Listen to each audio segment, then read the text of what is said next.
Hello बच्चों, आइए प्रश्न को देखते हैं। एक वर्ग की भुजा में 4 सेंटीमीटर प्रति सेकंड की दर से वृद्धि हो रही है। इसके क्षेत्रफल में वृद्धि की दर ज्ञात कीजिए, जबकि वर्ग की भुजा जो है वो 10 सेंटीमीटर दे रखी है। प्रश्न को हल करने से पहले इसकी मुख्य अवधारणा के बारे में चर्चा कर लेते हैं।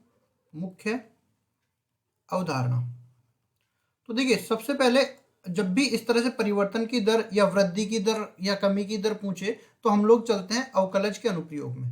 अवकलज के अनुप्रयोग और अवकलज के अनुप्रयोगों में हमें क्या करना है?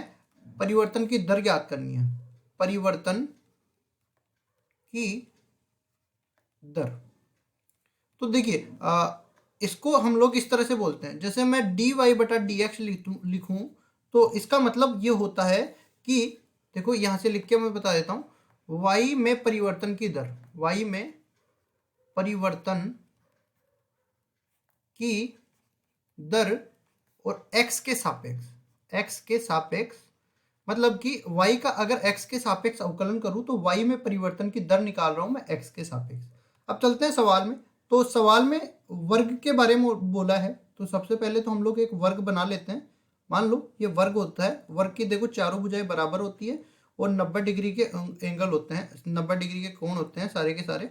तो इसमें हम लोग वर्ग की भुजा की बात करें तो मान लो एक भुजा मैंने a मान ली, तो यहाँ पे लिखूंगा मैं भुजा बराबर में a। और यहाँ पे भुजा की लंबाई भी बोल रखी है, कितनी दे रखी है? 10 सेंटीमीटर के बराबर दे रखी है। आगे क्या पूछा है? आगे इसमें वर्ग की भुजा में परिवर्तन की दर समय के सापेक्ष, ये देखो सेंटीमीटर और समय के सापेक्ष ये परिवर्तन हो रहा है इसमें। तो यहाँ पे लिखेंगे भुजा में परिवर्तन की दर, भुजा में परिवर्तन की दर।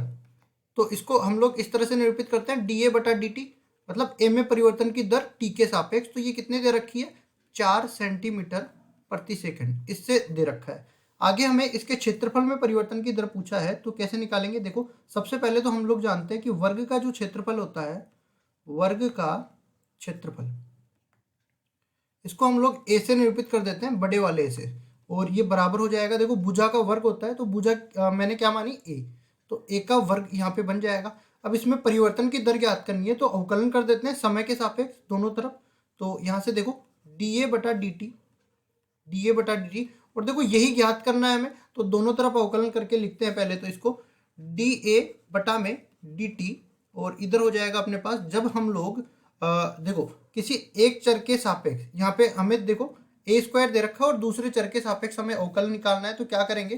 पहले तो हम a² का अवकलन कर देंगे a के सापेक्ष और फिर a का अवकलन कर देंगे t के सापेक्ष। तो यहाँ से अपने को dA/dt मिल जाएगा।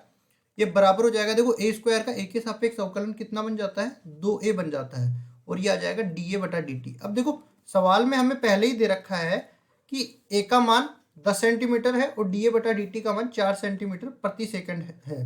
तो ये दोनों मान यहाँ पे रखेंगे, तो dA/dt ये बराबर हो जाएगा 2 गुणा में a का मान 10 हो गया और dA/dt का मान 4 सेंटीमीटर प्रति सेकंड हो गया। कुल मिला के अगर मैं इसकी इकाई देखूँ तो देखो क्षेत्रफल की इकाई तो कितनी होती है? यहाँ पे सेंटीमीटर का वर्ग हो रहा है, तो सेंटीमीटर का वर्ग इसकी इकाई हो जाएगी। और इधर देखूँ मैं तो देखो a की इकाई सेंटीमीटर है और dA/dt की इकाई क्या है? सेंटीमीटर प्रति सेकंड। तो कुल इकाई कितनी हो गई? सेंटीमीटर का वर्ग प्रति सेकंड।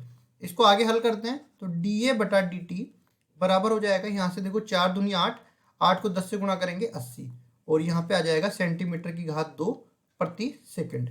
इस तरह से ये क्षेत्रफल में, और देखो अगर मेरे पास अगर भुजा में वृद्धि हो रही है तो क्षेत्रफल में भी वृद्धि होगी, और वृद्धि की दर को मैं धनात्मक से निरूपित करूंगा। तो यहाँ पे मैंने धनात्मक से निरूपित किया है पहले ही। अगर इसमें बोलता कि ये भुजा में कमी हो रही है तो मैं यहाँ पे इसको ऋणात्मक से व्यक्त करता।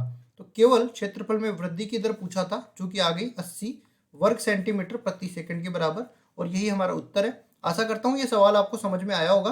धन्यवाद।